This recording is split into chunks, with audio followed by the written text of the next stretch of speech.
2, 1. Hey now, welcome back to the Buck Rogers Project. Dr. Huer and Buck are having a conversation, and I like what these two cards do because we just have the two shots. Buck talking to Huer. It's like they just went from one scene to the next. Oh, I like how the cards align. Look at that. Look at that. Two cards become one. Finally got the cigarette smell out of these cards after I got them off eBay. But all right, so Buck, you're in the 25th century. Oh no, just hold up. No, I'm not. That's not happening. Get me out of this bathrobe. What is this? Yes, you are, Buck. Here's what's going. So the brilliant Dr. Huer is talking to the gulping Buck Rogers. All right. So this is the conversation we have when Buck's finally on Earth. They don't know who Buck is. Dr. Huer does. Dr. Huer's okay with Buck being. He's like, I know where you're from, and you're here. And so Dr. Huer's Buck finds himself in a white-walled antiseptic enclosure. All right, I have no problem with it. It's not like THX 1138 white, but it's I don't know what it was with that late 70s, early 80s aesthetic. I like it. I like the white. Now that came back here and there, but it's it's perfect for iPods, I guess. Yeah, that's what's going on. And we continue it with the Gulp card. Captain Rogers explains. Oh, Captain Rogers, unquote, explains the soft-spoken Dr. Huer. You and your space shuttle went through the most bizarre experience somehow, in some way. We can't even begin to fathom. You bypassed time and wound up here. All right, a little bit too Shatner on that one. Pull back. All right, so this is the get to know scene. And of course, we're gonna. Dr. Huer's all first season Buck. We don't see him in the second because that's what happens. So it's culture shock for Buck, and then Dr. Theopolis shows up. You don't see Dr. Theopolis in season 2 either. These are some of the elements of season 1 that made it great. I love this stupid thing that went around Twiggy's neck. So it's Dr. Theopolis from the Computer Council always talked like this. Yes, Buck, this is where you're at. So I don't know if it was trying to do a howl, but it wasn't. It was more of a very upbeat hello. Welcome to the day. I'm part of the Computer Council. Won't anybody talk to me? Until they tried to kill him, and execute him for some crime that we don't even. We'll get to that beat later. So we're introduced. This is a society run by computers. The disc-like enclosure of Dr. Theopolis as part of the Computer Council. Because remember, when the people have destroyed one another, it's only the computers that can save us. So that kind of philosophy takes a bit of a turn like 4 years later with the Terminator, where we see the computers do something else entirely. But for this situation in this 25th century, perhaps we're relying too much on them. Although they seem to have a conscious sentience, it's not even an issue, and it's all Dr. Huer. So this is all the future shock. Oh, no, wait a minute. This is future shock for Buck. And because we're looking at Gil Gerard again for like the 5th time, I need to introduce his Gil Gerard card. Because, again, these were in the back of the deck, and I didn't know about them. And I should have started with the cast, but I don't know why the cards did. But we're going to leave it at that. So a little 1-2 about old Gil Gerard here.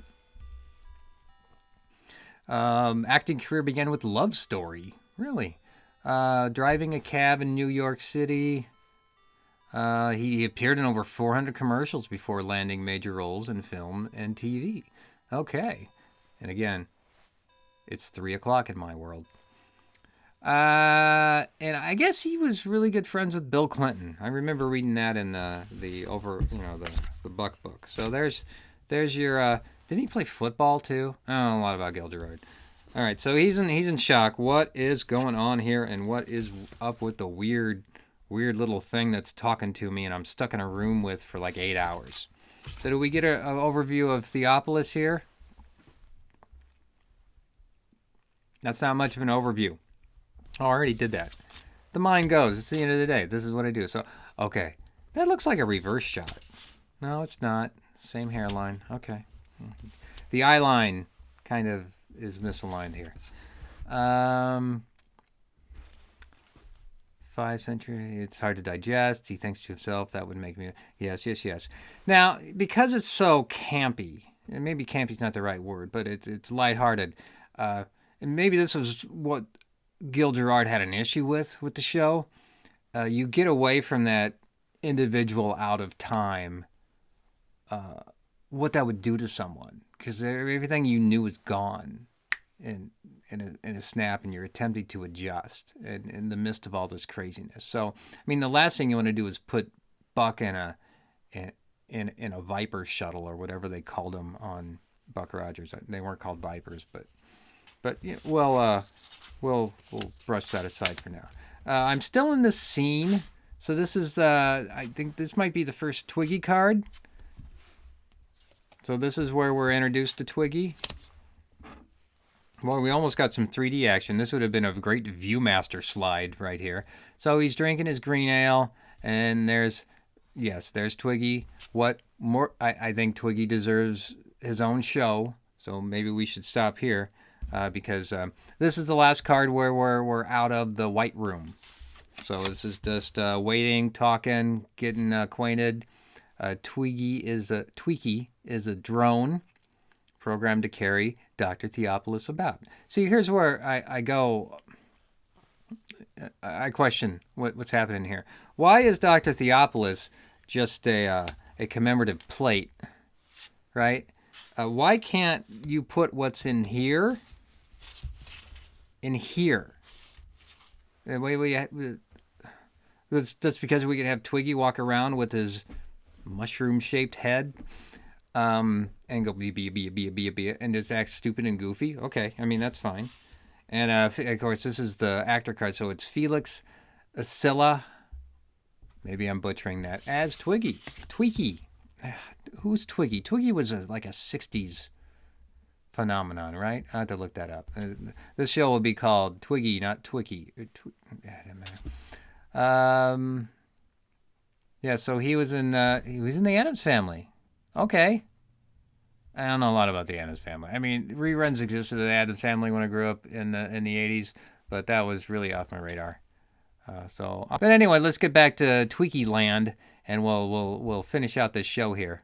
And I already did this, didn't I? All right. Well, when I'm forgetting what I'm doing as I'm doing it, I think it's time to stop.